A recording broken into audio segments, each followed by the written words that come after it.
Welcome to Immediate Review. We just saw Edward Norton presents Edward Norton's Oscar reel.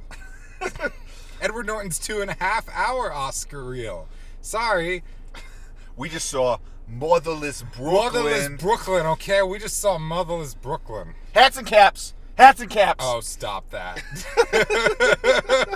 We will be doing that this whole time. I'm sick of that. Oh, my God. All right. Okay. Go. All right. This movie was fucking really bad. Oh, my God. It was so fucking bad. Okay. This movie did not need Edward Norton to have a disability. Okay? It just didn't. All right, so its only purpose, because I thought that too. I was like, what is the purpose? Its only purpose is that the movie equates that to his ability to remember things. So it's because he's like, I got all this stuff in my head, but it also helps me remember stuff, and that's why Bruce Willis likes me. And so yeah, that's the excuse. But it's like a person can remember things. I don't know. It's like, man, a good 20 minutes of this movie could probably just be ifs and random things cut out.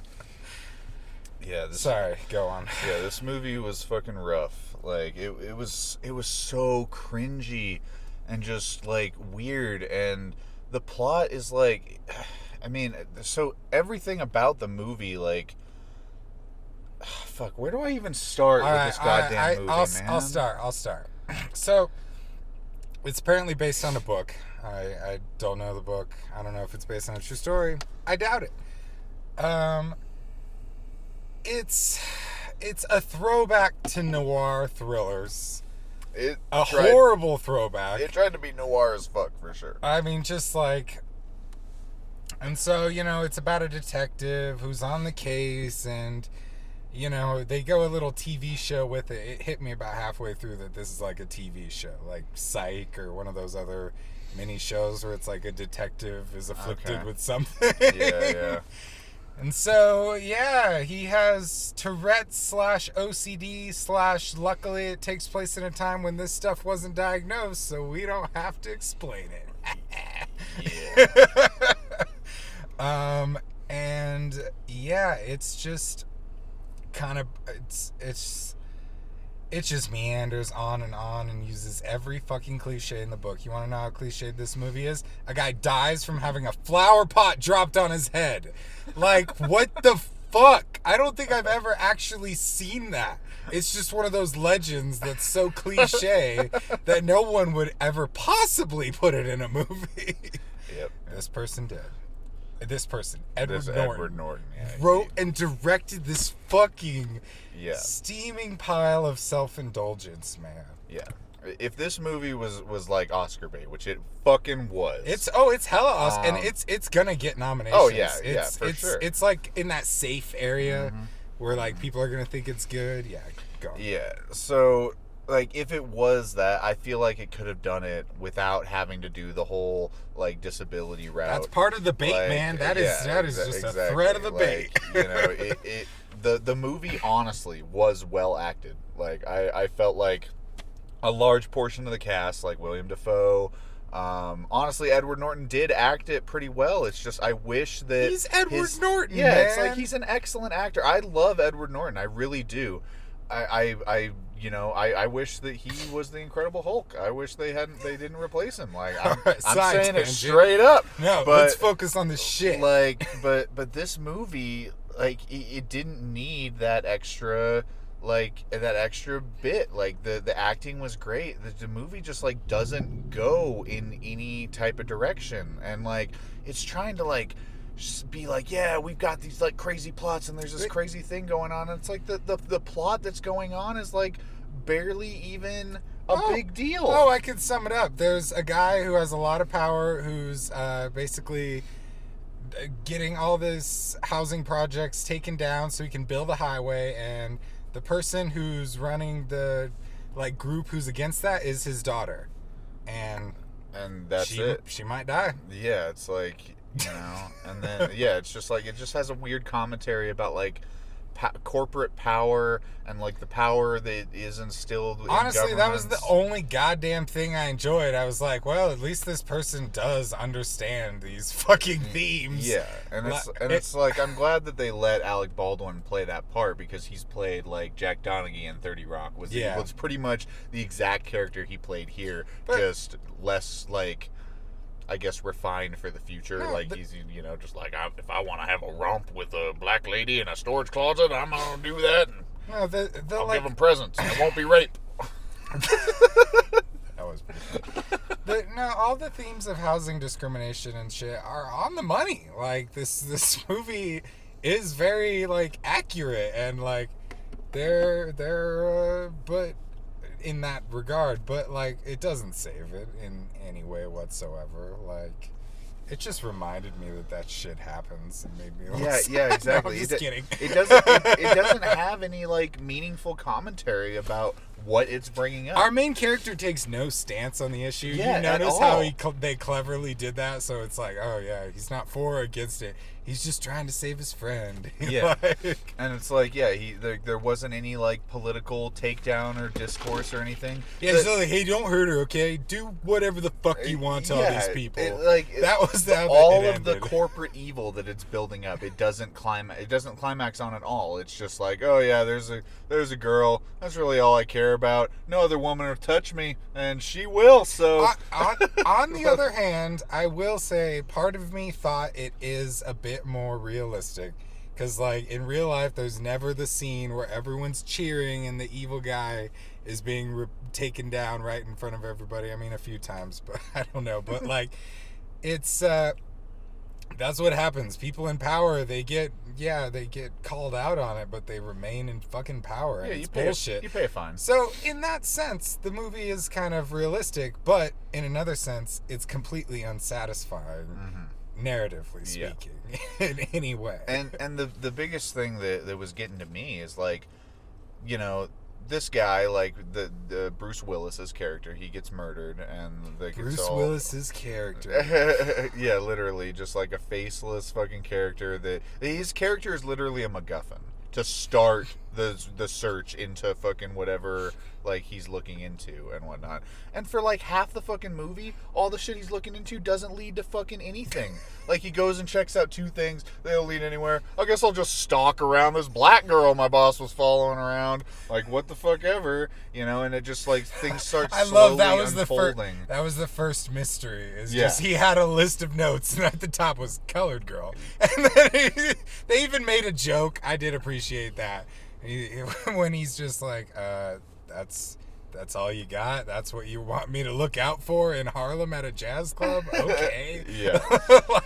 And Ethan what's his last name? Suplee? I don't know. I can't remember, but fucking he's the guy. He's in Mallrats, and he's in a bunch of movies. He was in My Name Is Earl. Yeah, he's in this, and I was like, good job, man, getting work. Yeah, I was surprised William Dafoe was in this too. Good for you. I was too. You're right though. All the actors were really good. I mean, they were, man. Like it's just what they were saying didn't matter. Like it didn't have any, except like, hey, I'm just a totally normal slimy sleazeball who's totally not gonna be the bad guy at the end, eh? It's like what's going on now? I'll club you in the head, and that's me taking it easy on you, eh? Yeah, man. Like, fucking. First frame, I knew he was the bad guy. Yeah, exactly. Anytime someone's like sinister and overly nice, and like they already planted seeds to make you hate him. Like, ooh, he's fucking that dude's wife, and he's fucking.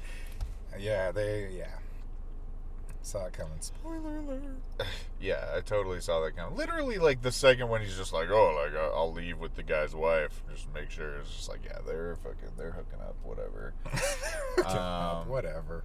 But yeah, and the thing that got me a lot was that the plot that they're building into, like the reason that Bruce Willis gets murdered, the reason that all this espionage is going on, is literally because a corporate guy who's destroying Harlem, essentially, or black communities, has a illegitimate black daughter. Like, that's the main thing. And then there's one other part where his partner just so happens to be committing grand larceny, by having the company that Alec Baldwin is using for all the construction is his company, and so he's making a fuck ton of money, and he didn't know that. That's the biggest thing, is like grand larceny and some shady like murders that happen for really what seems like no apparent reason at all. And then Jar Jar gave emergency powers to the Supreme Chancellor after that. Yeah. Fucking Jar Jar. The movie's mystery. Ooh, Yeah. The mystery and the intrigue and the constant scenes that went on for way too fucking long. Oh my god, the cringy ass This movie fucking felt club 4 scene, hours man. long, man. Yeah. And it's like 2 hours and 20, which is like Yeah. my ideal average time that I would like movies to aspire to be. And Yeah. like, fuck that for this one. Yeah, man. This movie was an hour longer. I probably would have gone crazy on the two older people that were in the theater with us. Or four, two older couples. Dude, we're gonna go see fucking Martin Scorsese's The Irishman, like, and it's gonna blow this out of the water. Like, Yeah. we're gonna get ready to see a real gangster movie that's an hour longer than this one, and it'll probably feel an hour shorter. Yeah. Yeah, oh my god, this movie had just like the cringiest fucking scenes. And like it like builds up, like there's a scene in like a bar where they're playing music, and he's like ticking his Tourette's to the music, and like they comment on it later and whatnot, but like you think like, oh, they're gonna get mad at him for fucking for having his like his tics, and they're gonna beat him up for interrupting the music.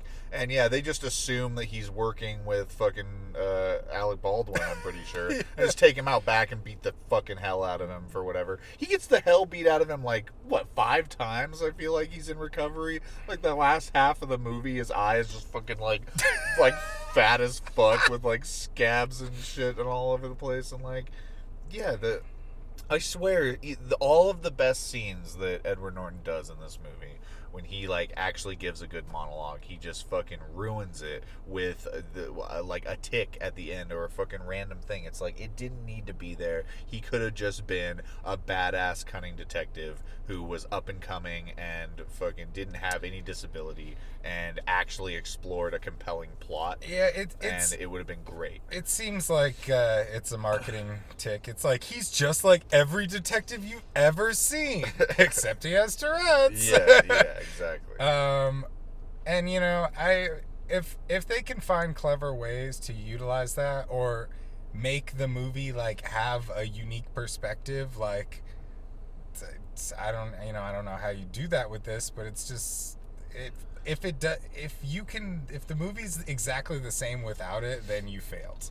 Like, then it's just I don't know, just a set piece, a decoration. Yeah, it's an added gimmick to Yeah. That's literally the only reason that it's in the movie. Fucking yeah.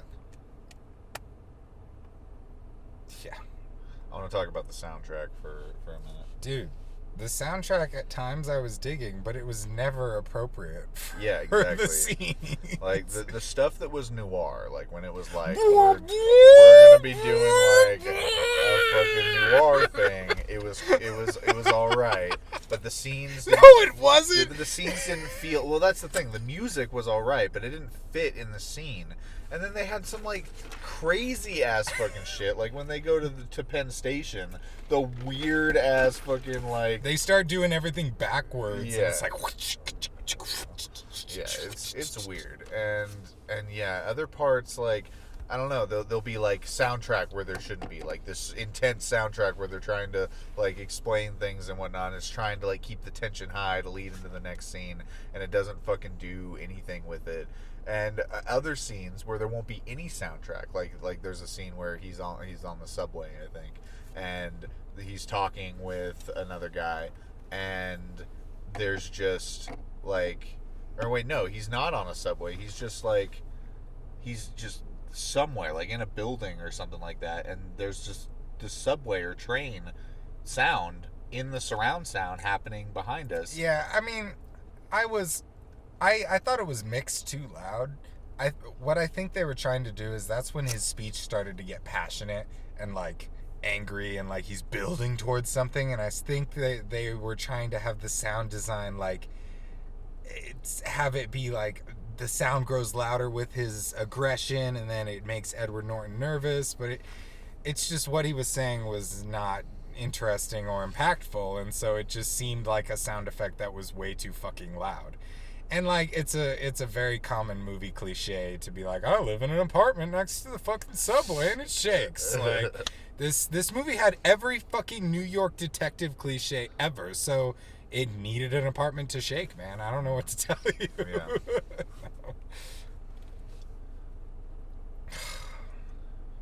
Yeah, I didn't have that good of a time. I was really hoping this was gonna be a lot like Countdown and have it be like a fun, like so bad it's good type of thing, but it wasn't that fun to watch. It wasn't. This is one that at home where it's like drink or smoke every time you see a cliche. They smoke a lot of weed in this movie. And Motherless Brooklyn is the biggest stoner movie of 2019. And the way that they portray weed, like he'll take a hit and it just has this slow ass dissolve that just fades into some. The dissolve shots were horrible. There was one cool one. Yeah. But overall, they'd make Kubrick roll over in his grave. Yeah, man. So let's go over. We've destructed it and stuff. Themes we already talked about. It's about gentrification and housing development stuff.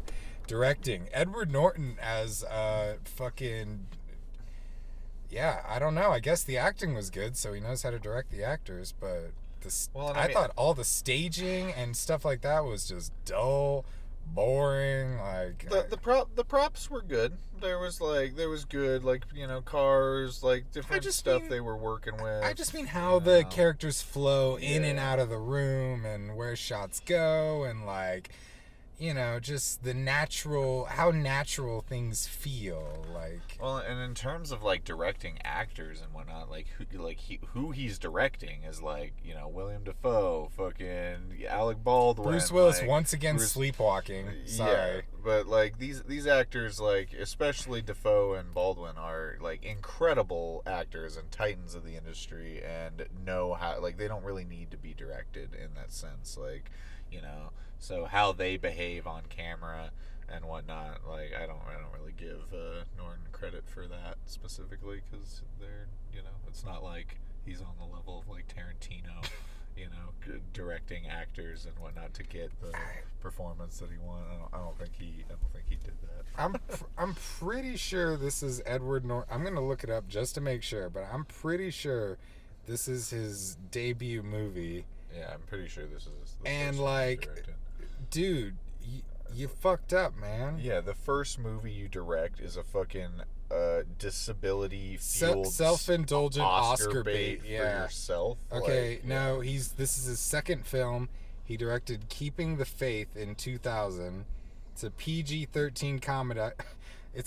The synopsis sounds like a joke. Two friends, a priest and a rabbi, fall in love with the same woman they knew they like. Brilliant. They walk into a bar. Okay, so this is his second film. Obviously, you need to stick to just acting, man. Yeah. Or, you know, like, don't write and direct. So he wrote it. Yeah, he wrote the script, and it's just, is that why it is just every cliche? He's just an actor, just subconsciously, just that's all he knows is, I mean, like, there was a lot of cliches of all dialogue. the scripts that he's denied and all the scripts that, like, he's, I don't know, it's just, his just brain is filled with cliches. I guess it's based on a book, so I could partially blame that too. Yeah, I mean, I don't know anything about the source material at all. Talked about the acting. Cinematography, pretty basic, jarring from outside.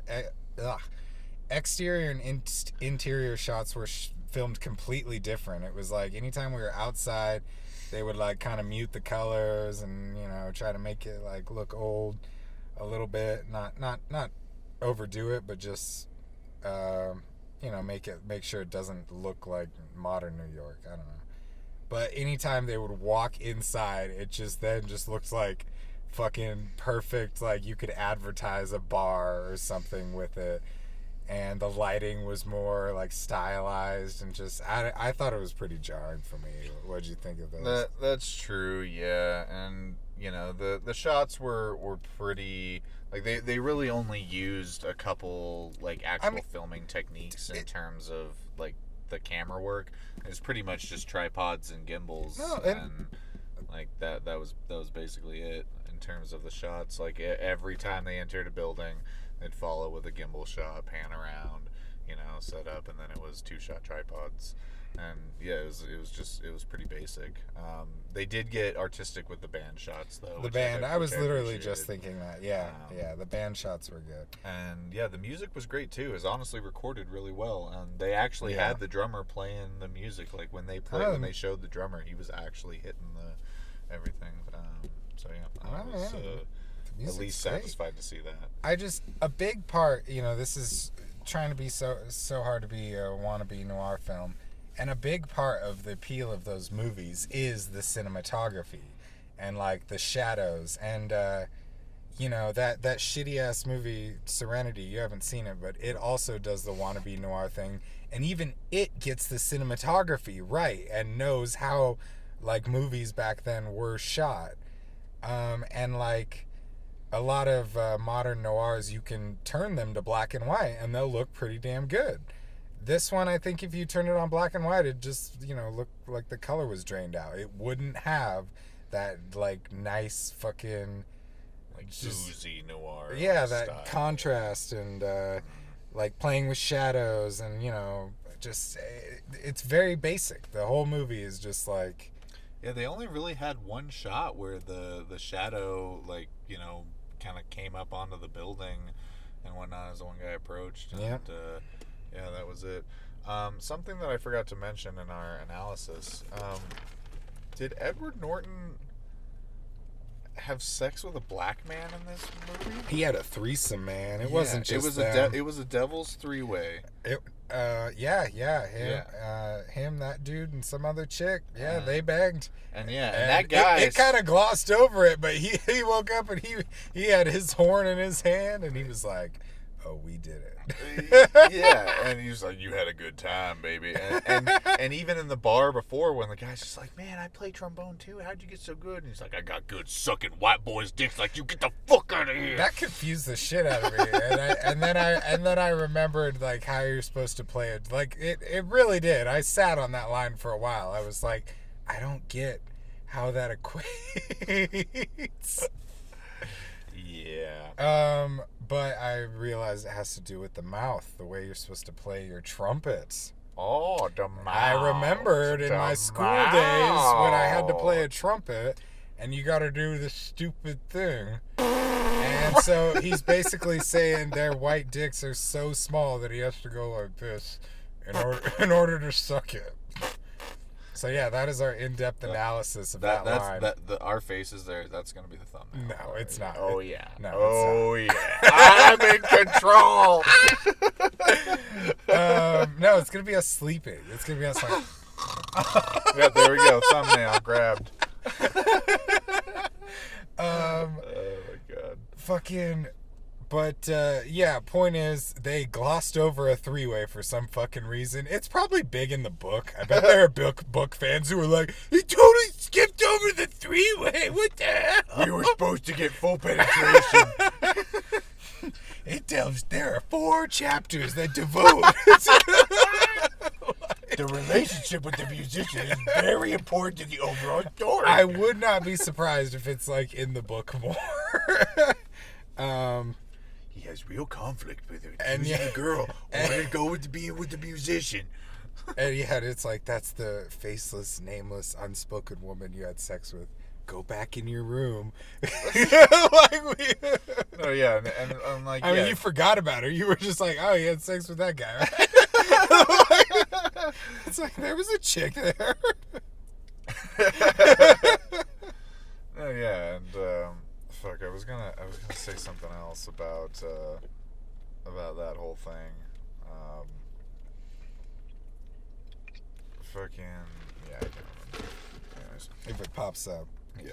Sound design, pretty piss poor. Yeah, I mean, they had booms. You could hear the words people were saying, and the things things that Edward Norton was saying. So yeah, It was adequate, I suppose. It was recorded. There was sound. There was sound. I thought the timing of the music and the way it was used was really bad. Yep. And there was nothing too immersive. A lot of times there were voices that would come off screen that were very just like awkwardly placed in. My favorite is when he runs. I'm so bad with character names. I can't. What's the fucking the daughter of Alec Baldwin? What's her character's name? Laura Rose or something. Laura Rose. When like he sees Laura, and she's like, "Hey, what's going on?" And then someone off screen just goes, "Laura!" And like it's some character that hasn't been established, and she's like, "Oh, my friend, we got to be quick." And they like talk for a second more, and then you just hear again, "Laura!" Like, you know, in the far left speaker. She's like, "Gotta go." And like there were a lot of awkward off screen like ADR that just was I just thought it was shit. Yeah, it's got nothing on the Room's ADR though. Oh man, dude, the Room's ADR is iconic. It's god tier, man. So yeah, the music is like jazz, and they got a metal drummer to do it with them every once in a while. There'd be like, like jazz heavy, is toms. crazy, man. They can. It's like, true. I guess it was more the sound, the way it was Yeah. recorded, that reminded me of metal. 'Cause editing was pretty bad overall. I mean, yeah, it didn't do anything good. Didn't. Dude, no, there was a scene. What was that one cut? You laughed your ass off. There was a cut. I left my ass off in a lot of At cuts. the hospital, there was a nurse, and she was like calmly looking at something. And then it cut to her like, Oh yeah, going like that. Like it was like, it's just when Bruce Willis dies, this nurse is just like, I don't have a pulse, like super monotone, and then another nurse like just goes towards. it was the same It nurse. just goes towards Edward Norton. It's just like, get out of here! And yeah, it's like the weirdest fucking thing. It's like, yeah, shit like that. And the best part was just and all like he the- flatlines, and she's just, I don't have a pulse. It's There- like, yeah, I'm sure you fucking don't, lady. There are a bunch of times when the movie gets weirdly artsy, and like he falls on his bed and it's in water. Yeah. What the fuck? And that, I'm dreaming. that only happened once. It only happened once. I think there was one other brief artsy moment. No, and the weird, like... Oh yeah, his touch. Yeah, he touches people, isn't Yep. it? Isn't it quirky, guys? He's a raper.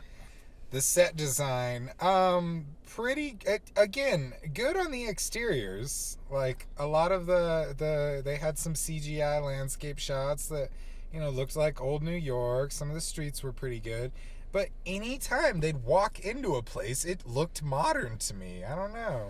Yeah, I'd say, like, interior, like, they did a good job with the exterior. Like, it looked good. It looked like old, Harlem and whatnot. It's but, not like, exquisitely detailed. Yeah. It's just like it's fine. There aren't like things like bums on the streets. I mean, it's just like I think it did better with costumes than it did with set design. Costumes were good. Yeah. I honestly, because that was one thing I was looking for during a lot of the Except Edward Norton, he's fucking Yeah, wearing like he was- looks modern. Yeah, he was very modern, especially his hairstyle was Yeah. incredibly modern.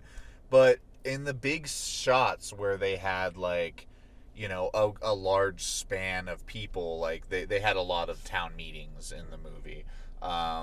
Those shots, when you look around and you see all the people in it, there isn't, or I at least didn't see any costumes that was just like, that doesn't look like it No, fits in with the time Costumes nailed it. It's weird. I think it's just Edward Norton. Like, I'm the director. I'll wear what I want. This looks fine. Because like it is like the suit that he's wearing is kind of the mix of like the workers It style, like toes the line. yeah, but when you combine it with his haircut, yeah, like, and you can tell that it's like a modern tailoring of this old style Yes. rather than actual, like, because he looks fancy as fuck, and Yeah. he's portrayed as not a very well off person financially. Like, he's literally, his house, the only thing we see is like of his bedroom, and it's just this tiny little bed, and yeah, he just sleeps there, and it turns into water at one point. I think it's just a fucking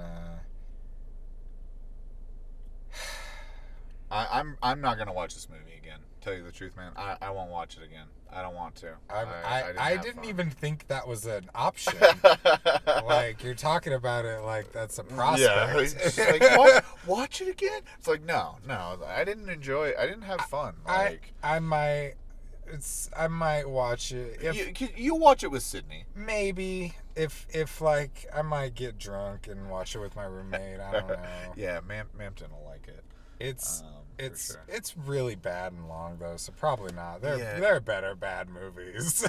It'd be one to like throw on like when you're not focusing on it. I will say, like, you know, throughout the movie we were laughing, like, and you know, I was definitely like holding back because there were some old people right next to us. Yeah, pretty close. Yeah. And Yeah, I couldn't help it. when I left the theater though, I unexpectedly just like it all came out. I couldn't stop laughing. Yeah, man, you were like crying. Dude, for like 5 minutes, I walked out laughing. I went to go piss. I'm just laughing at the urinal like a madman, and just like go to wash my hands. I'm still laughing, and like I just like it was hilarious. Like it was. I've never felt that experience where the whole time I'm bored with, you know, periodic like throughout it, and then just when I left the movie, yeah, laughing my ass off.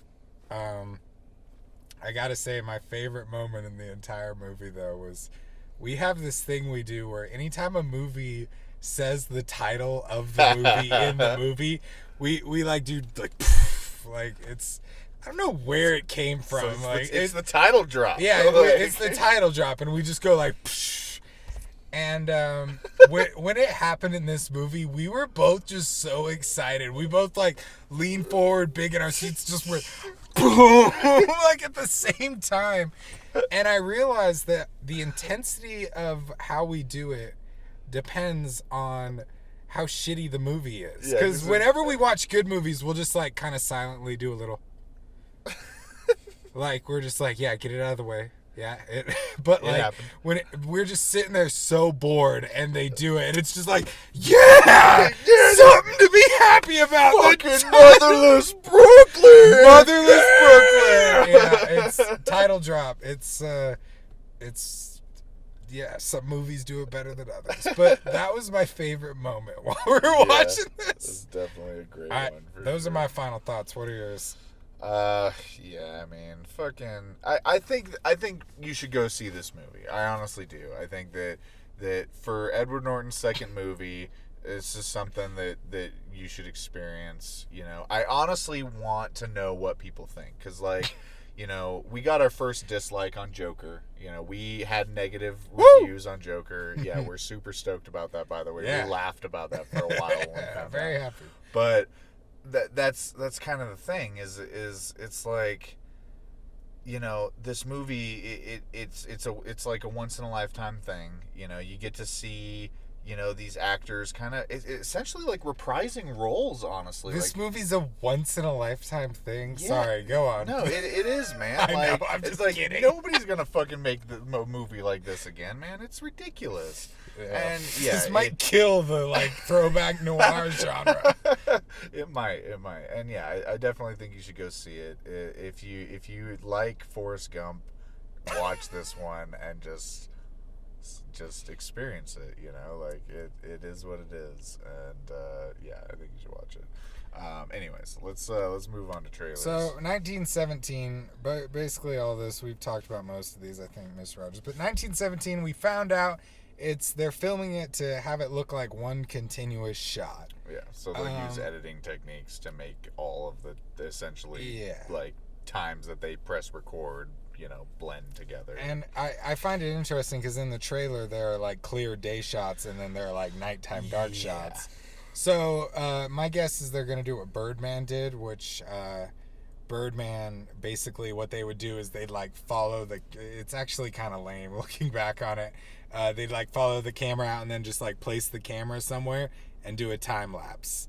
and then edit, and then just like the next morning the camera keeps moving. I really hope they don't do that. Yeah, like, Birdman does it a lot. You haven't seen Birdman? I haven't seen it, no, Yeah. but that's the one take. It's got Emma Stone. Yeah, Emma Stone. Yeah, It's a great movie, but like honestly, I don't like the attempt at making it one take as much. Some scenes it really works.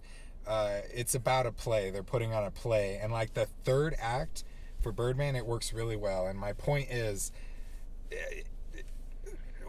digitally making it look like one take, cool and all, but will it serve a purpose, or is it just a come see my one take looking movie? Yeah. It's got to serve a purpose. So, what about Ford v Ferrari? No, we're not. Are we gonna see this? Yeah, we're gonna fucking see We're gonna make fun of it? We're gonna fucking make fun of this. We're gonna movie. make fun of it. course All we right, are. our shit's dying. Mr. Rogers, does it tug at your heartstrings and make you feel good?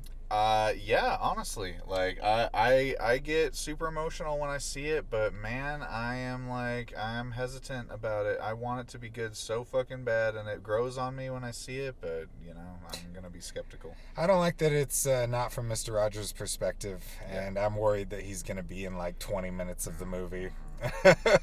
Like a boss. This, honestly, the first trailer I was like, meh, whatever. A little more excited. For Yeah, this the second time there were a lot of things I laughed at, and I really like Salma Hayek and Tiffany Haddish. I want to see him go at it. one.